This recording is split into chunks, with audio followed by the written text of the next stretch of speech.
Tom and Wayne were handed down a strong sense of perseverance. Have a look at that, mate. They're dealing. They're dealing. And keen powers of observation. As they turn the corner, Tom clocks the driver of a VW appearing to hand something to the guy on a bike. He's just done a dealing. And it stinks of cannabis. And with a suspected major crime dropping in their laps, Wayne and Tom have bigger fish to fry than the one who got away. Hello, mate. Come here a sec. Come here.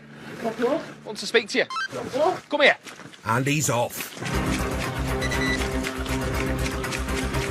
The suspect has a head start on Tom. Right, get tased on him. Plus the Interceptors lugging 10 kilos of kit. Come here. And no matter how badly he wants it, Stop! he won't catch a guy who jumps in a getaway car. He jumped into Spencer Place, back towards Valmody Road, past that estate in Gold.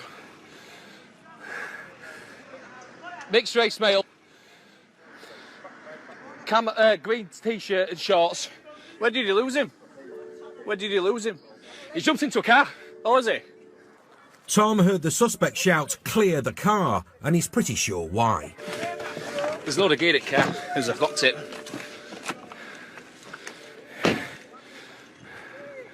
What kind of gold? Past that estate.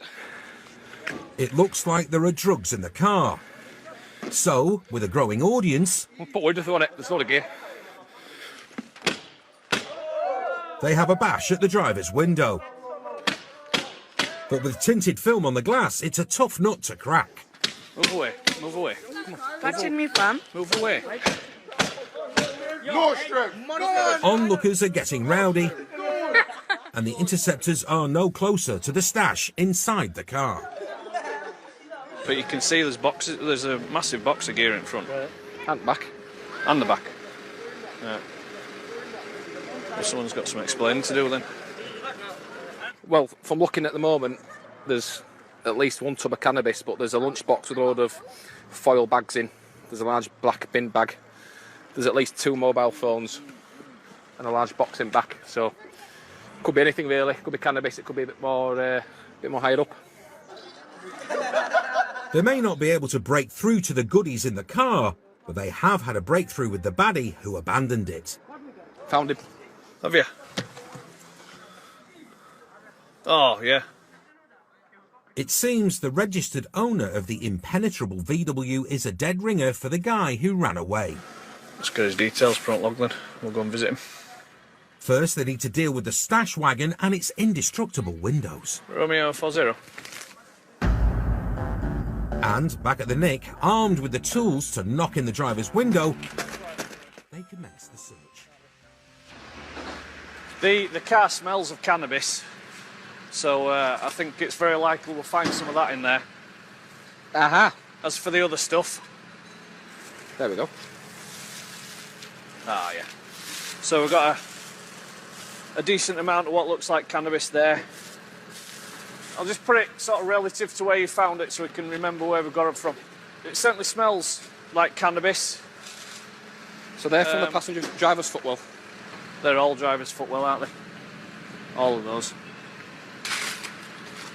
Passenger footwell. Passenger footwell.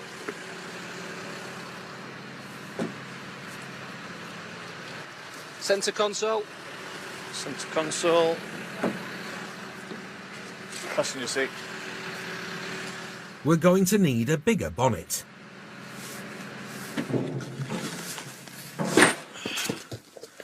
So that's masses and masses of nitrous oxides. So laughing gas. Nitrous oxide has been linked to 17 deaths in the last 3 years. Supplying it carries a maximum sentence of 7 years in prison. Well, I'm thinking Got a P-Wits cannabis and a P-Wits nitrous oxide. and whatever's in there. Whatever's in there turns out to be a massive stash of vacuum-sealed air fresheners. Which are fresh, all right. Does it smell like cannabis? Yeah. Does it, yeah. 100%. Sealed pots like this are often used for high-quality weed, many times the price of typical cannabis. And the final discovery takes the biscuit. Oh, it's a box of cookies, is this? There's some green vegetable matter in these. Is there? Shit. Oh yeah, cannabis cookies. I'm going to hazard a guess there might be, yeah? It could be up to 2 grand's worth of drugs. Now they just need the guy who was dealing it. We've disrupted his business, but we're also going to disrupt his life, hopefully, for that to take place. The suspect who fled a carload of drugs is under investigation for possession with intent to supply Class Bs. If convicted,